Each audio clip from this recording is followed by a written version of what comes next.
In every company, there are leaders that you despise, right? Who say, "Oh my God, I don't want to go under that person," and that Yeah. happened to me. That Oh happened to gosh. me a couple of times. As an IC, I've also noticed we don't get any luxury of an extension to our deadlines, right? I don't know if you guys Good get that, point. Yeah, right? never. The deadlines are still stay the same.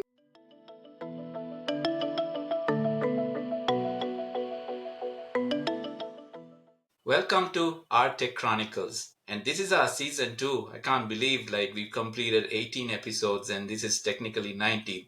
But this is the first episode of season 2. And today we are going to talk about how do you make sense of reorganizations or reorgs in short. Why do reorgs happen?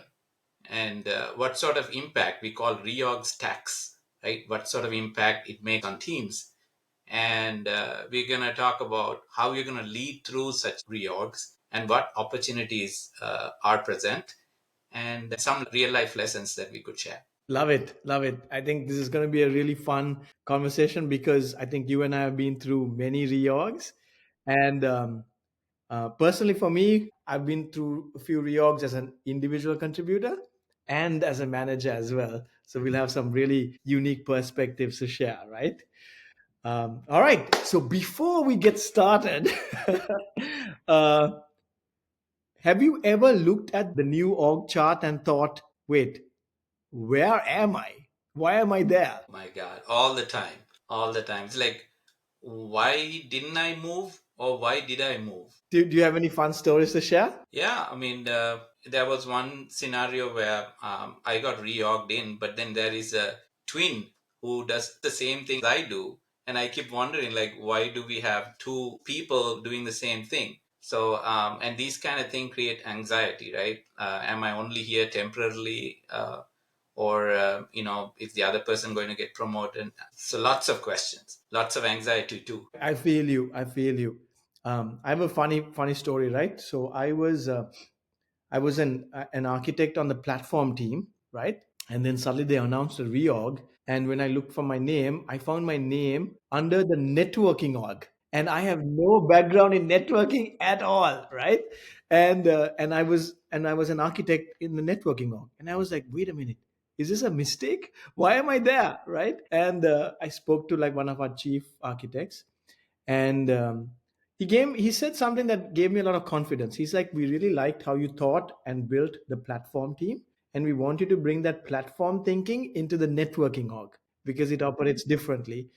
But I said, hey, I have no knowledge of networking. I right? He's like, I'm sure you'll learn, right? We have confidence.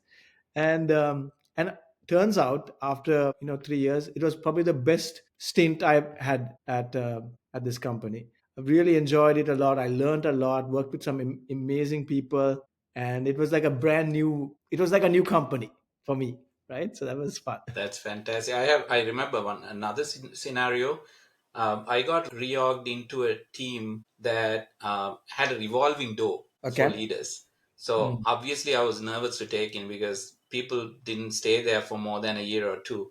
So, but it turned out to be good. It wasn't the ideal, setup that I'd like, but it gave me opportunities to shine, right, in chaos. Like when you show that you can change things up, and that basically propelled me to the next level. That's what a great story. It's about taking the opportunity, nah? And making Exactly. something Yeah, out of we'll it. touch on that. So that's on Yeah, that. Awesome. yeah. All right. So, Rashan, let's start with why do reorgs happen? So many reasons I can think of. Usually, it is because there's probably a shift in priorities, right?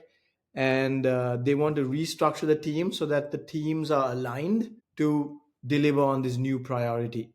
For example, in my current org, right? One of the outcomes that we were building was we were building a platform to enable other teams understand their compliance and security posture, right?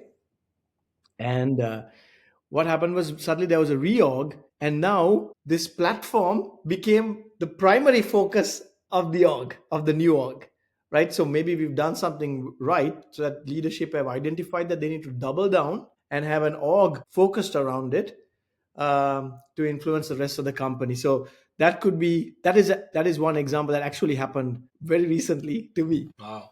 Couple of reasons I could think of from my side. Most of the time, it comes from top down, from sales and marketing. Mm, Sometimes they bundle up platforms together and create new organization, and so it doesn't make sense to have cross reporting. So they basically align the people below. There are other cases where senior leadership leaves, I or agree. a new leader comes in where they have to split. So most of the time, it's basically top down for me. I can't think of a reason otherwise. No, But no, you're spot on. Most, I think it's always top down. It's like a chess game, right? They're trying to yeah, restructure teams so they can deliver outcomes more efficiently. With your leadership, I think you're spot on there. That is the most likely outcome usually, where there's a new leader and the leader has a new vision, and they yes, restructure it according to their vision, right? So they can execute better. Sometimes I've seen where, um, let's say, like a leader's org has grown and the leader is stretched too thin across the rest of the org, and then there's a little bit of a shuffle where they have like second in commands, and then teams are moved under that to uh, rebalance the org, right? Have you seen that? That has happened for us as well. it's actually happening to me right now, so I can't divulge too much there. Yeah. But you're absolutely spot on. It's like scaling, right? Sometimes the team is growing so big that you have to think about career aspirations of people and create multiple layers. And you have to do it very carefully, carefully, because if you mismatch the teams, it could backfire. Yeah. All right, Um, yeah, yeah, I sorry. have one more example that actually I've gone through is, especially when it's a big company, you might have a lot of overlapping functions, right? Within different orgs. And this actually happened to us where we were a platform team. We had a bunch of like front facing proxies. There was a networking team that had some proxies. They were all kind of doing similar things, and then there was a reorg and they brought all these teams together so that now we can share technologies, we can share knowledge, and hopefully remove these duplicate functions and have like a clear interface for the rest of this services to adopt. So like streamlining efficiencies, I guess, streamlining overlapping functions, that could be a reason too. I mean, that is what happened to us. That's actually a successful outcome of a reorg. But it's a great segue into our next topic. Right, on the flip side, what sort of impact does it make, teams, and the setup, and the morale? Do you have any thoughts there? Yeah, maybe we can break it down into two parts. One is as an individual contributor, like what is the impact, and then maybe we can talk from our perspective as a manager. What is the impact for us, and what is the expectations on us too, perhaps, right? But as an IC, usually it's like confusion, right? What's going on? Uncertainty, like you mentioned, anxiety. Okay, hey, why is this happening? Or I have a amount of work to be delivered, but now all these things have changed. Am I still supposed to deliver that? Like all these questions, right? um, I have also seen sometimes morale drops. Some of these engineers, they don't like change, and when change happens, they're like, I don't know what's going on here. I have no trust.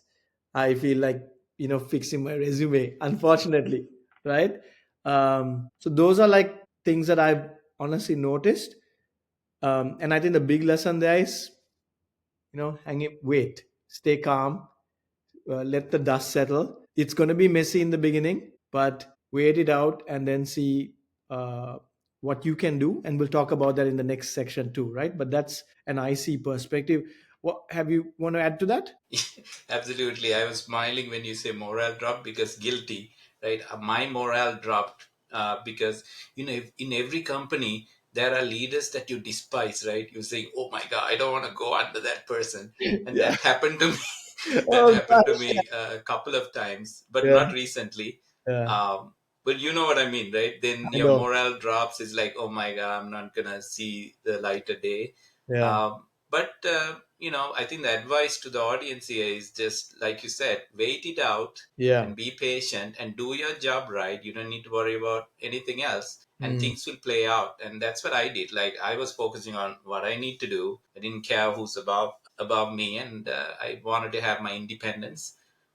Initially, there are some turmoil that you are trying to understand your manager and your manager trying to understand you. So there will be some um, conflict initially, but then we kind of hit it off, and it was good That's collaboration. good. That's Yeah, really good. yeah, Yeah.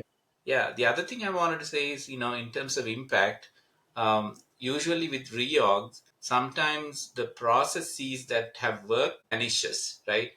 Because now we don't know who owns that process, Mm. and Mm. who owns this piece of code that was like common, and because the person have moved on to another team. So there are a lot of confusions that happen. That's called the reorg tax, right? They say typically efficiency drops between 10 to 25% with every reorg, even if no one's leaving. Mm. Any Mm. thoughts there, Roshan, on that? I think absolutely true.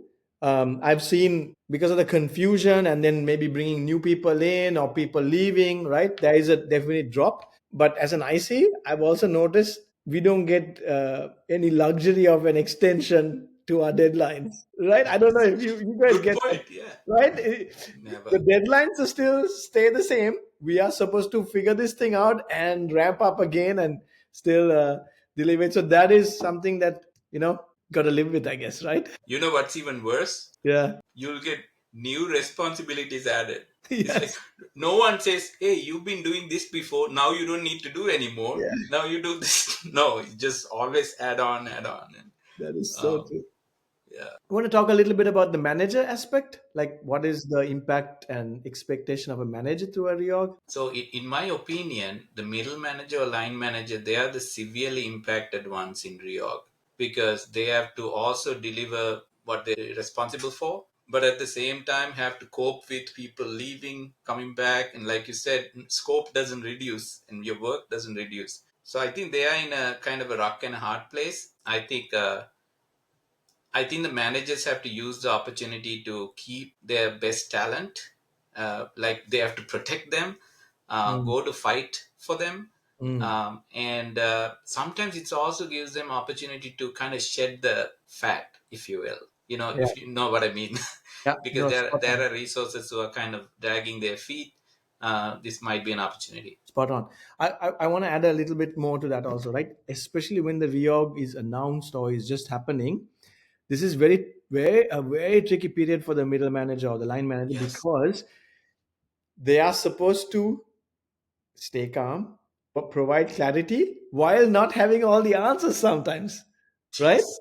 They have to still communicate, saying that, oh, this is we are doing it for the right reasons, right? Yeah. And stay show confidence in these things. They may have not been part of the reorg thinking, right?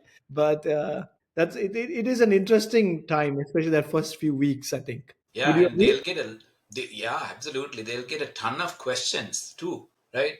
Am I going to be laid off? Yeah. What's going to happen to me? So the line manager have to manufacture reasons most of the time. Like you said, they were not part of that. Yeah. And as a manager, what I've done is I've been transparent in the fact that I was not part of it, right? So basically you take the employee, your subordinate side, and say, we all need to figure out what's happening, but the company's doing well.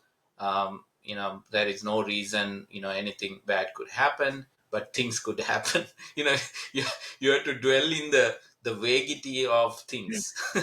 Yeah, Shan, the way you talk about it is spot on. That's absolutely the right thing to do.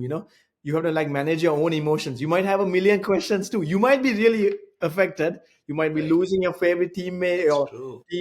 members or getting people on your team, brand new people to onboard while still having these targets against the name, right? But still be calm, empathize, right? And reassure that everything's going to be okay. So Yeah, pretty tough much job. tough All job. right.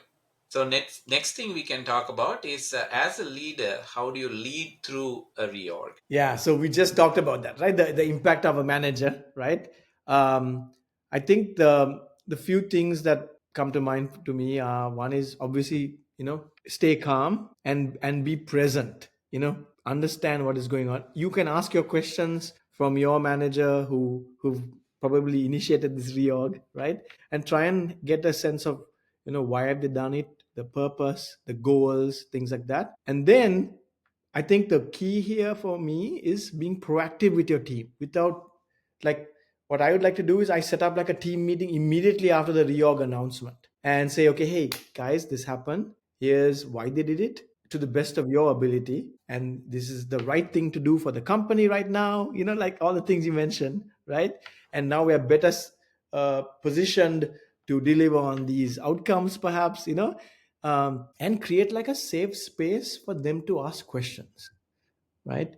um, so I like being proactive, over communicate, and then check in. I think for me individually, like on these one-on-ones, how do you feel about this reorg? Anything I can any questions you have, things like that, just being there for your team. What Yeah, do you think? that's an interesting point. I just recall my, one of the best leaders I worked with. Hmm. When these kind of reorgs happen, he just booked a time with me, right? 30 minutes, and the title said reorg something I can't remember. And when Yeah. I went into the meeting, he said, "No, I have no agenda. I just set this up to answer your questions. I wanted to Mhm. hear how you feel about this reorg." So I thought that was very nice, and that's Mm. that's exactly what you're talking about. It's basically making yourself present to, I mean, it benefits you too, right? We can understand as a middle manager what they are saying about this reorg, and you can share Yeah. yours. So I think that's a very good point. Yeah, I think there is, you just want to be there, be able to answer the questions, and personally try and get answers to yourself, for yourself as well, so that you can communicate that with the team. And I think the more the team knows, the better they will feel, because usually when the reorg is announced, they have so many questions and this uncertainty and anxiety and all that stuff. If you can just quickly be able to provide answers as to why, or even just say, hey, this I don't know, let me find out and get back to you, is still good enough, right? They feel that, okay, someone's working for them and this is going to be okay. Yeah, and the last thing I want to say about that is, once you have a good understanding as to why this is happening, even if you personally think it's a bad move, as a middle manager, we need to deliver it in a good package, right? Yes. Then you Yes. say, this makes sense. This is actually a great thing for us, and why it is a good thing. That's the best we can do, because otherwise, we'll have to face people leaving the organization. That's not always good. Gosh, that has happened to me. Once there was a reorg announced, and I was completely against it. I could not understand why, right? Why these some teams are put together. It didn't make any logical sense to me. But to your point, I had to say, this is the right thing to do. And this is the way it works. And guess what? I think 1 year later, there was another reorg. Very familiar with that. Yeah. Yeah. All Cool. right. Yeah. So, how about finding opportunities in the reorg? Let's talk about that. I think this is the part people don't understand a lot, right? When a reorg happens, people come in, people move out. Yes, there's uncertainty and there's anxiety and all that kind of stuff, but also the people who thrive in reorgs are the ones who are able to spot the gaps and fill in those gaps. Those are opportunities, right? And it's like a new lay of the land, a new setup, and if this person is able to jump in there and take ownership and control, that's the fastest way to get some recognition, build trust amongst these new peers you have and new leadership, right? And help your career trajectory. So I think, honestly, if you think about it, reorgs are a really good chance to get noticed if you haven't before, and really, hinge yourself to like more influential leaders that, hey, this guy is helping me with the reorg. He's getting things done. He's moving the team forward. I want this person with me, right? Absolutely spot on. By the way, I just realized an opportunity. Hey, audience, if you like the content we are discussing here. And if you find value in it, please subscribe. I love it. Yeah, good opportunity. So going back, Roshan, you are absolutely right. As a manager, as a new manager, like in a reorg, if a new manager is coming in, they have no idea about the dynamics, right? So Yeah. at that point, the first impression is very important. So if you've been in the team, that is the time to act. And whomever is coming forward to me and helping me with the reorg is going to have a good future. Yes, spot Yes, on, right? Another thing I noticed is if you're like, this is now, yeah, you're part of this reorg, and let's say there's this announcement, and they're talking to the entire team. You probably have questions. Most people are actually shy to ask their questions, but here's the chance: ask those questions. You're vocal, and guess what? I'm sure so many more people have the same question in their head, and they will then look to you. It's like, hey, this person is advocating for me. They're asking these questions. Great, right? So you're kind of building your rapport with your new team members and building some relationships there. I think that's one. Another thing um, is building relationships. So sometimes introduce yourself, set up new one-on-ones, get to know these people, because at the end of the day, yes, we are all in software teams and whatever, but it's the people who deliver this, right?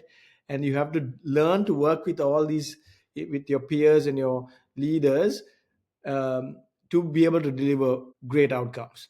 And so I think getting to know people goes a long way. So just be proactive, set up these one-on-ones, introduce yourself, and get next thing you're building partners and whatnot to get stuff done. Would you that's a agree? good point. Yeah, totally. Another thing I can think of is it gives an opportunity to lose your baggages, because sometimes, Yes. yeah, sometimes some resources are kind of branded saying he's a cloud ops guy, he is a UI front end guy, and you kind of put them into silos if you've been a tenured employee in a team.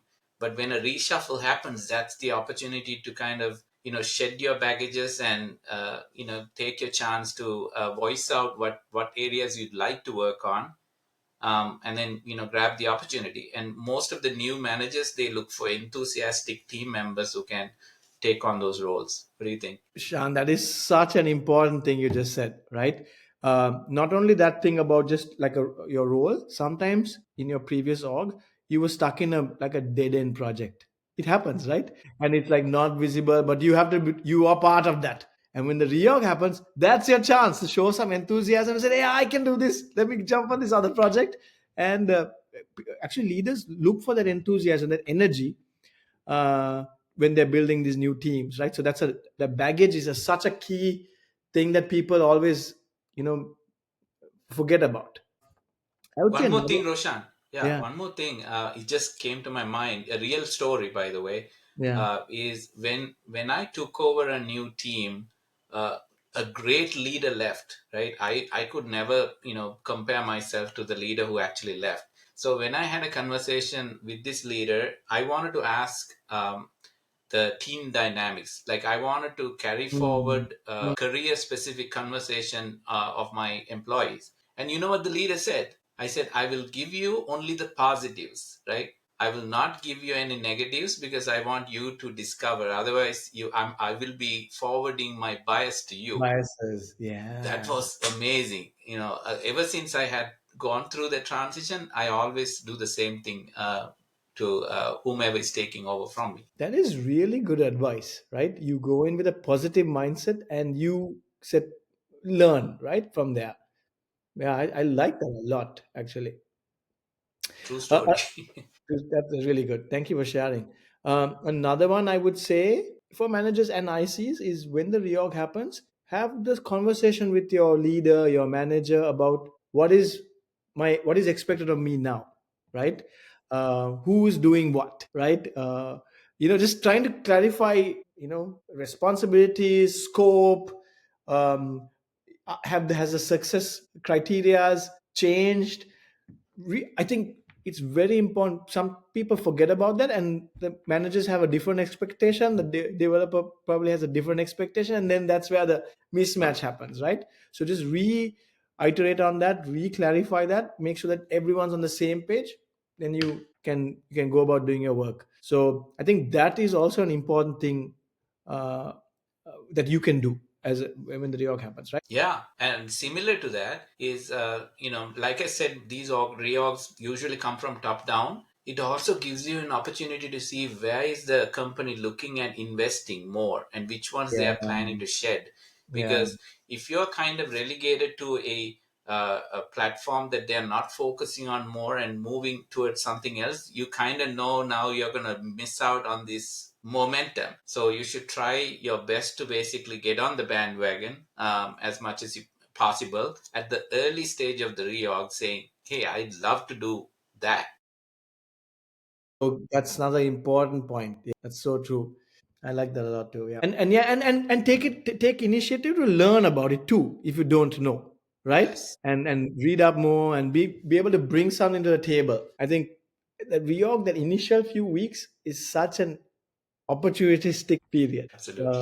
You gotta grab that. And the managers are not obliged to give you just because you wanted to do that part. Like it's about selling that idea. So yeah, learn about the platform and talk about the platform and make friends. Make You know. friends. Yes, very important. Cool. Want to move to the last bit? Lessons learned. Yes, I guess we kind of sprinkled our lessons learned along the way. But Roshan, do you have any other real life stories you can share with the Um, audience? at least from my lessons learned, now I've been through many reorgs, right? I think the one thing is true is reorgs are inevitable. It's going to happen. There's never a company where there's no reorg. If there is, then that's a problem, right? And so, from your perspective, you can't control the change, but you can control how you show up and embrace the change and show you're adaptable to the change, right? People look for that. I think that is definitely a lesson, like a common generic lesson learned. Second thing I would say for myself is, even if you don't agree sometimes, give it time. Definitely, like you mentioned, these different stages. It is messy in the beginning because no one knows what's happening, who wants what. Till you figure that out, it's going to be a little bit messy, but let the dust settle and hopefully things fall into place. The leaders have thought, they don't just willy nilly come up with reorgs, right? They've carefully thought through it and decided this is the best way to structure my org to be able to deliver, right? And so so trust that they've done the due diligence, they thought through it, they put the right people in place, they've moved people around, and teams are now balanced and they're set up for success. So I think the lesson there is give it time, right? What else? Very good advice. I would say personally, as an IC as well as manager, I've gone through many reorgs. Like Roshan said, it's inevitable. And one thing I noticed is like there's two scenarios, right? One is you're moving towards a really good team, high profile, and high energy. And then there are chances where you have to go into low energy, like legacy and like boring and stuff. And the important part is people don't understand there's good things in both sides, because if you go into the high energy, high expectations, Yes. so you have to match the high expectations. There's ton of pressure to, peer pressure. Quickly you need to learn. So a lot of pressure comes there. Now, if you go into the boring side, of course, the rewarding is basically you're learning a lot of stuff. That's a benefit. But if you're going to the boring and legacy stuff, now that team has very low expectation, and you're bringing high energy to it, so Yeah. you can actually outshine every one Yeah. of them Yeah. and then go different direction. Yeah. Spot on. Like that's your opportunity to shine, right? Exactly. So take it with a take every change has an opportunity. So learn to identify that and jump on it. I think that's the key, isn't it? Absolutely. Um, Maybe another one, we kind of talked about it too, is when a leader sets up this reorg, right? Be the one to support that leader with the reorg, right? Like you mentioned, yeah, jump in there and take on little pieces to smoothen things out.